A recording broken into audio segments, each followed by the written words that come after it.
Hi everyone and welcome to The Curious Healer. My name is Dana Marie and I'm really excited to be here in Tairua, the Coromandel of New Zealand today with my friend Amber. Welcome Amber, thanks for coming along. Good, thanks for having me. Yeah, you're welcome. It's so good. Amber and I actually met, we entered in a breath work thing for the first time. Was it your first time? Yeah, it was. Yeah. And down in Otaki, and we got to do this real immersive container that was held for us both, and it was really nice to journey with her. But I've asked her to come along today because her story and everything she does for her work is something that's really inspiring, and I just would love to hear a little bit more about this journey. I know you've already been sharing with me this morning, but yeah, a lot about chronic fatigue. Could you talk to us a little bit about your journey with that?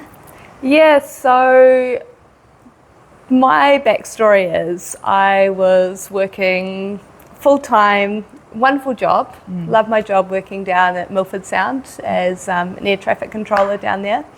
High stress job, which I loved. I had lots of little signs coming up going, you need to change your life. But I ignored them, as you do, because life was wonderful. I ended up getting extremely sick. I got chronic mold, toxic mold poisoning, which affects every system in your body. So I got to the point that I could no longer function. I couldn't do my job. I could walk about 10 minutes and then I would sleep at least 16, 18 hours a day. Couldn't eat, I had mood swings. My whole nervous system was a complete wreck. Every system in my body had pretty much collapsed.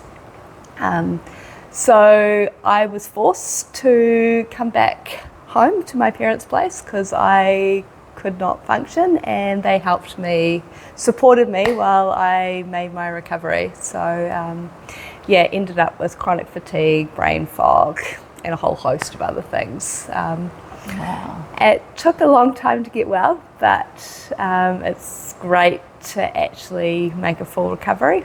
Many things along the way I discovered, which was a great process to learn a lot about health, our bodies, what we need to do, and how to look after ourselves. Yeah, wow, I can't even imagine going from a high-paced world into just a complete crash by the sounds of it. And I mean, there's so many layers to that where your body's not functioning, but there's a real emotional toll, isn't there, that takes place when you're going through something that significant? Yeah, a huge amount. I got disconnected from everyone. I couldn't talk to my friends, family. I completely retreated, severely depressed, anxiety, inability to deal with stress. I couldn't do a single thing. I couldn't watch TV. I couldn't read a book. My brain stopped functioning, or my left-hand side of my brain stopped functioning, which is all your rational side of your brain where you actually function in life. My right side was fine, so I ended up, the only thing I could do was meditate. And my mum actually said, hey, do you want to try this? She does a meditation group. I was like, wow, can't do anything else. So I tried it, and it was amazing. Just because the right side of my brain was working, which is that connected, expansive. I was like I was on drugs. I just went on this amazing journey. Wow. Just the moment I closed my eyes, like feelings, emotions, colours, lights, visuals, incredible. I'm like, why doesn't everyone do this? But yeah, that all changed, and now I realise the difficulty of actually sitting still, because once your brain starts working, it's really difficult to do. Yeah, it's not easy to transition between the left side and right side at times, especially for a overstimulated world that we live in. Yeah, definitely. The ability to go and really hone into that right side brain. But you had no choice, and in some ways, speaking to you now, I feel like there was a bit of a gift in that. Oh, 100%. I wouldn't change it. It was horrendous, but it's probably one of the greatest gifts I've had. The amount of learning, the discovery, the amount that I've changed. Who I am as a person now is, I'm so much more happier with who I am and what I've learnt, and just slowing down and really appreciating life. Life is so much fuller and richer now for me, even though there's so much less. in it, potentially. So yeah. Yeah, wow. And I know I've watched your journey a little bit for a while here, and you've really taken not only just your learnings through this time that you've gone through and you've healed and you've come out the other side in a way, but you've found an inspiration within that. So you're supporting other people in that space? Yeah, it didn't happen. It just naturally occurred. Once I got well, people started asking me, oh, I know someone with chronic fatigue, would you have a chat with them? I'm like, yeah, definitely, of course. And it just kept happening. And so I thought, you know what? Maybe there's something in this, and I'm really enjoying doing it. So I started a business helping people with chronic illness get well, and then decided that I needed to actually learn a bit more because I am passionate about it and get some experience. So yeah, I studied through Precure and became a health coach.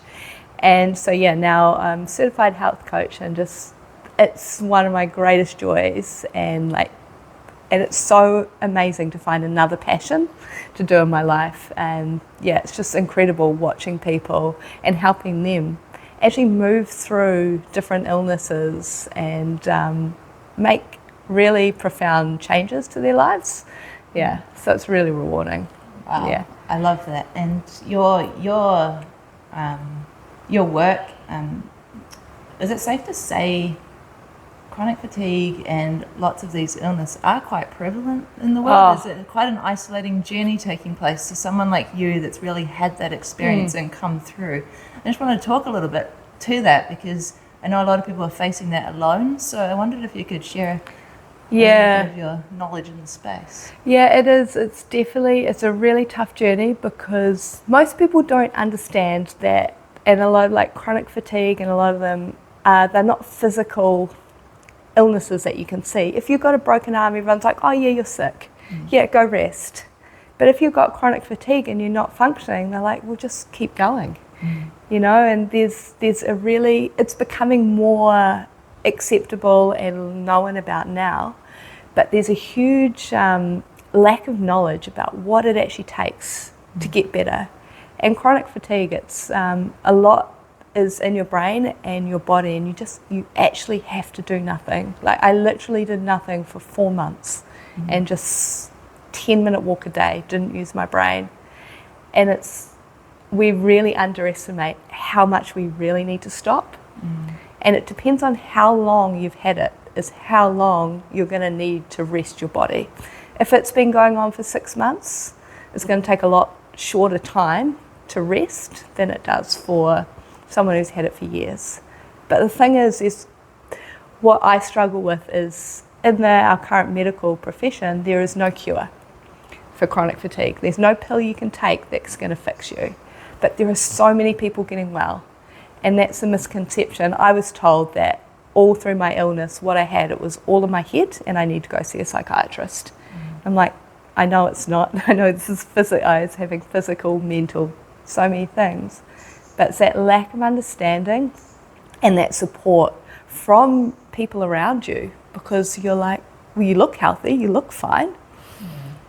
And there is a big community out there, and it's reaching out to people and getting that support that you need, because it's a really tough place to be, especially if you don't have that support around you. So, but my biggest advice with chronic fatigue is to stop more than you can think. Stop thinking, stop talking to people, stop working, stop doing activities. Just give your whole system a break for much longer than you think. So I just want to break that down a little bit, because it's severe, and you reached your crash point where you had no choice but move home and get your support and have the foundations. What is, if you were to describe what chronic fatigue is, obviously your body's shutting down and there's the brain side of things, but someone that might only just be recognizing the early onsets of that, how would you describe it takes over your system, and what is it doing? So pretty much when you've got chronic fatigue, your body is your body is trying to survive. That's what we're made to do. And as you're depleting, what happens is your whole body starts getting depleted of all the minerals, everything that you need to survive. And it just keeps taking, because the more that you do, the more stress that you're under, you're going to deplete your whole system. So a lot of chronic fatigue comes down to three things. Generally, sometimes there's a genetic component to it that you might be more predisposed to it. Then the second one is you might have a trigger, which could be like a viral infection, it could be a trauma, it could be a whole host of different things that actually trigger your system and activate your nervous system so it's on alert. And then the third thing is compounding factors, which is toxicity and stress. So if you've got those going on, you're going to end up there, and it is your whole nervous system is on alert and it will not shut down. You do not go into your rest and digest. So you need to retrain your body how to function and your nervous system to calm your nervous system down so it will work. Instead of always being on fight and flight and flooding your body with hormones, it will actually get back and you can actually remove all those toxicities out of your body. Because when you're on the alert, you're not in your parasympathetic nervous system, you're not resting, you're not digesting, you're not removing any waste out of your body. So yeah, it affects your whole system. Would you say then, because of all of those components and factors coming together, that society and the way we're living our life is more at risk for these shutdowns? Because I mean, I know my nervous system, and that can take a little bit of effort to get into this calmer state of existence. Not so much now after the concussion, but prior to that, I was a little bit of an energizer bunny. I'm just thinking, like, I know they diagnose it as you've got to have these amount of symptoms to fit in this box, but the reality is our systems are struggling, right? Exactly. Our systems are overloaded. Our whole life. We've got phones that we're constantly on alert. We've got toxins in our food, in our environment, like our whole way of life. You never ever switch off. We work all day, all night, we're always on call. It's just every aspect of our life we're getting bombarded. And it takes a lot to actually remove yourself out of that.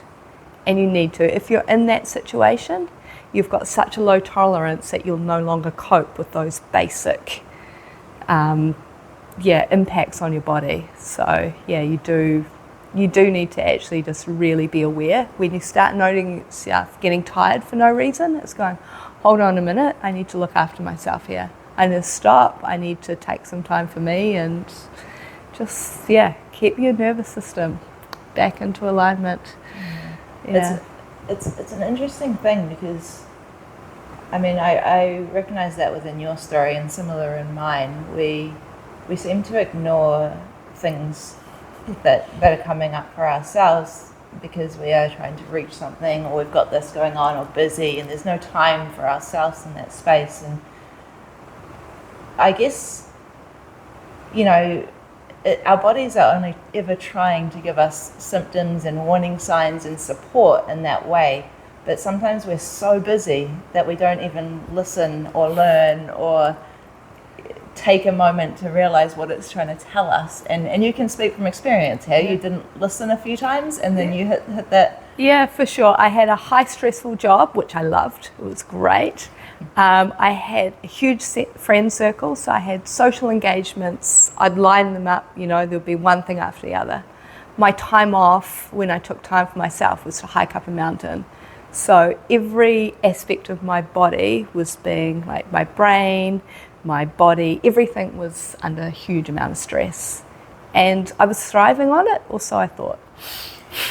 And my body kept going, I'm like, why do I feel like I need to have a sleep right now? Why can I not do like all day up the mountain?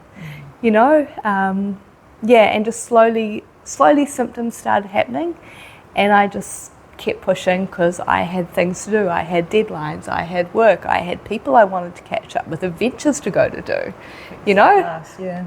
And I shut all that down, and my doctor, I ended up finding a really good, once I went through the medical system, and That completely let me down. I found an alternative doctor a holistic doctor who actually helped me. He's like, most people don't get to the state you're in. Most people actually stop before they get here. But you've been pushing for probably a year too long. And that's why I got into such a state, because I didn't stop, I didn't listen. I just kept pushing. And the stress kept piling up, and I can deal with it. I'm fine. I'm strong. But no. So it is. You're human. Yeah, exactly. And it's that listening, that's probably one of the greatest lessons I've learned, is to actually stop, listen to my body and pay attention to what it's doing. You know, when it gives me that signal going, hey, you're feeling a little tired, it's like, okay, I'm going to sit down for half an hour. I'm going to have a cup of tea or read my book or just sit here. You know, and just, listen to those signals, because your body is continually telling you what's going on.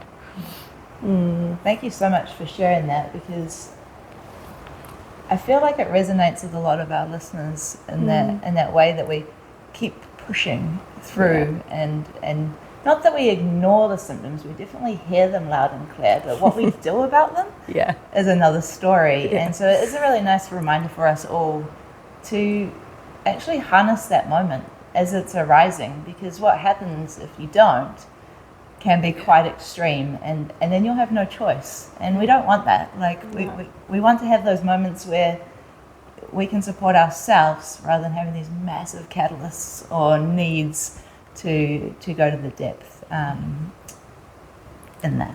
Yeah, definitely. So I want to lead a little bit into this, because we had a little bit of a sneaky preview in our conversations before. But there was so much trying, and I know this from my world of having diabetes, there's so much trying. When something's wrong and you're in such a state of depletion, it's hard to find your way out, right? It's hard to find the answers, the cures, and there's sort of this vicious cycle that comes around with it, because as much as you want to shift the symptoms, your capability isn't there to help shift that.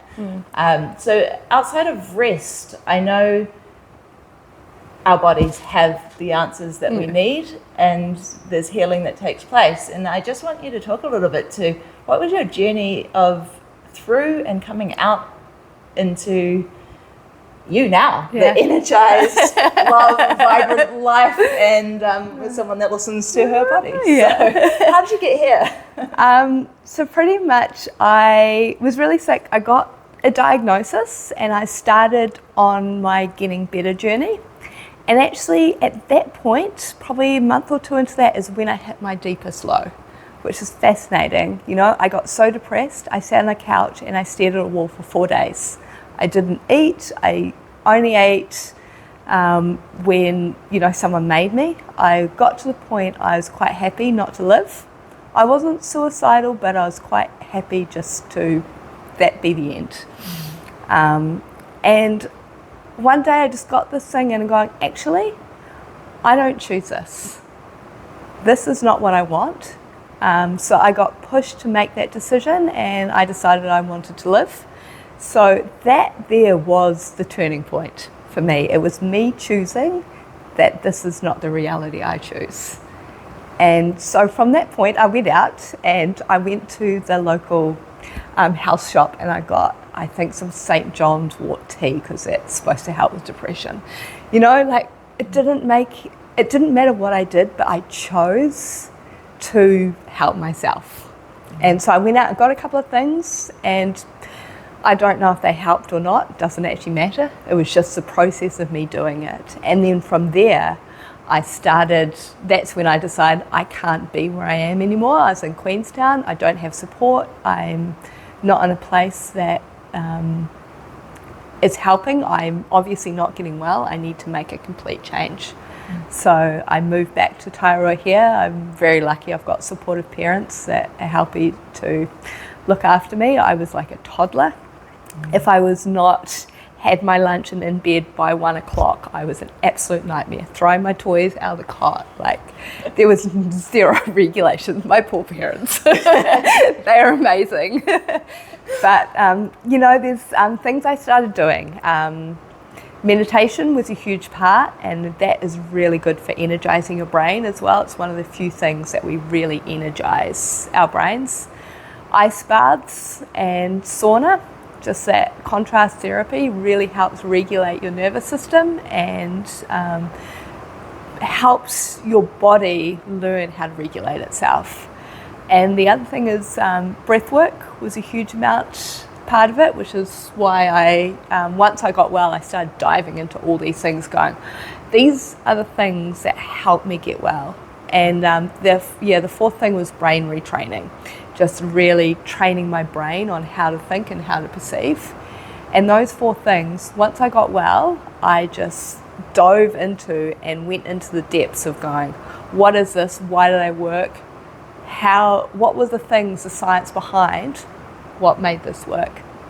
And one of the huge things for me that we talked about earlier was I'm doing this meditation, which was really helpful for me. I could feel, it's a guy in Auckland, he does it over Zoom.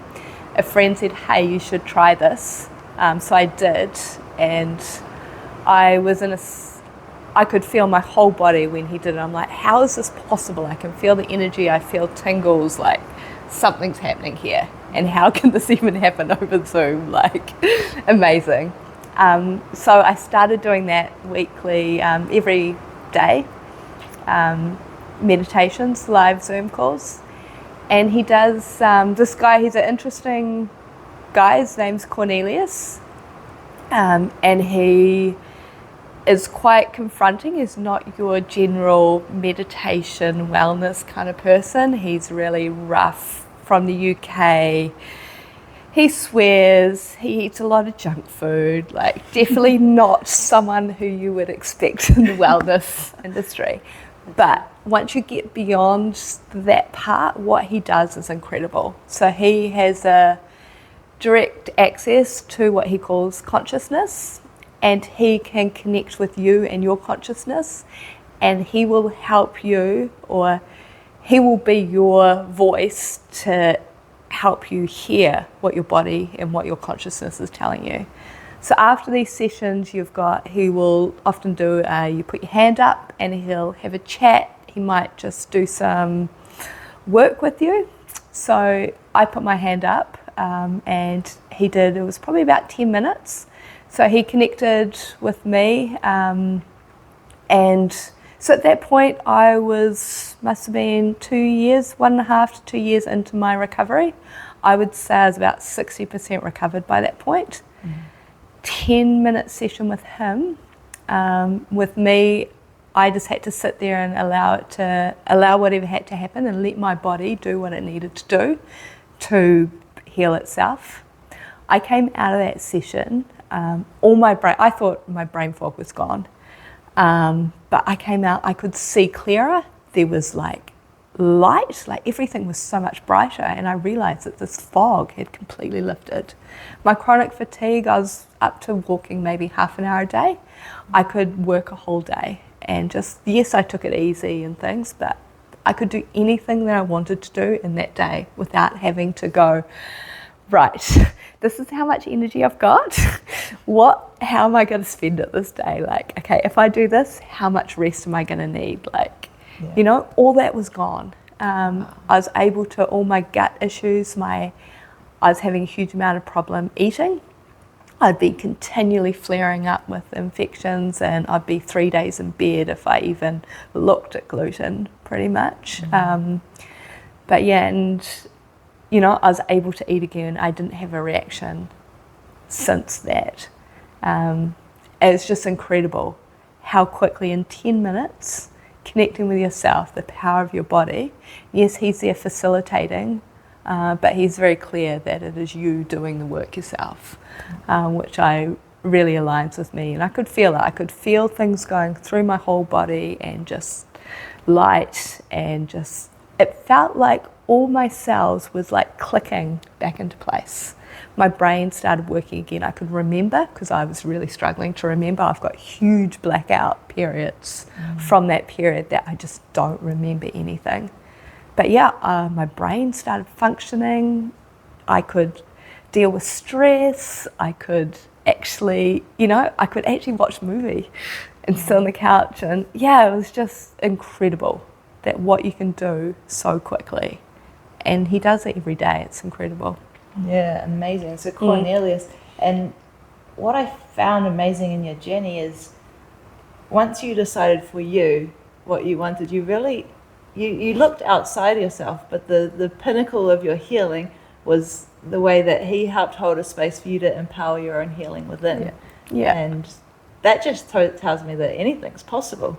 Exactly, 100%. Like it is, and it's something I've always believed. I believe that we have the power and ability to do anything, but now that is so much bigger for me. Yes.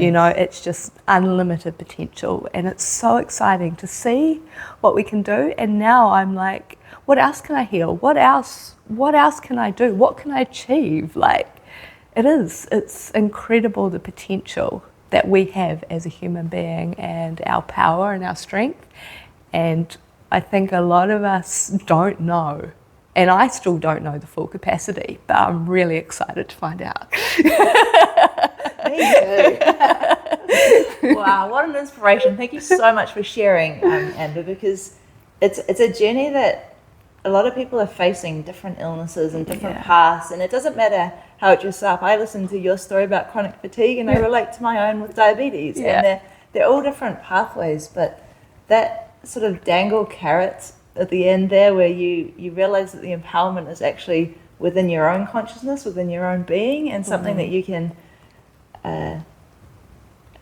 ignite, or allow. Yeah, and you've got access to it. We all have it, and that's the thing. That's the beauty about it. And I think that's the thing with all the things that I did that helped me: meditation, breath work, ice baths and saunas, the contrast therapy, brain retraining. It's something everyone has access to. It's pretty much free. We can all do it. Doesn't matter who you are. Everyone has access to these, and they're so simple. And that's the thing. It's it's absolutely beautiful. It is so simple, but we just have to do it. Yeah, I love that. The overcomplicated world just needs to simplify. Exactly. Hey, so Amber is a hidden gem. She's not that hidden, but and it's just been amazing to get to know her. Could you share with us your website, your coaching? I know a lot of people are going to want to hear or probably even talk to you after this, just to connect. And you just sounds like an amazing wealth of knowledge with your journey that you've experienced through, and that you can help a lot of people on this path.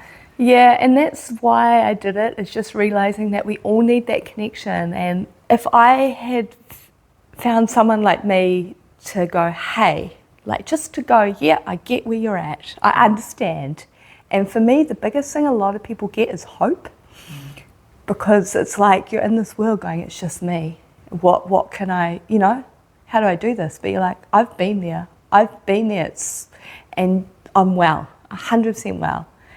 And you can too. And that is probably some of the biggest thing that I get from people. So yes, please reach out if you even just want to have a chat, anything. I'm definitely here to help, because it is a huge struggle, and I understand where you're at, and sometimes it's just nice to know someone who has been where you are. So I'm Amber, and I'm the founder of Heal Yourself.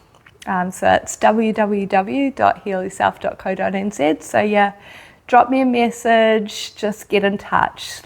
Honestly, have a look. There's a few resources on the website, but please reach out.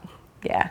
Awesome. Thank you so much. And thanks so much for joining me today, Amber. It's been really, really inspiring to hear your story and your journey and how far you've come. I only got to meet you this side of life, so I can't say I've experienced the whole roller coaster you've been on, but the energy is real. So I really love that. Yeah, well, it's wonderful to be here, and thank you so much for everything you're doing. It's really inspiring, and it's so great to see, get this community and get things out there and get people knowing, because there's so much wealth of knowledge. And it's awesome that you're being called to do this. So, thank you. Thank you.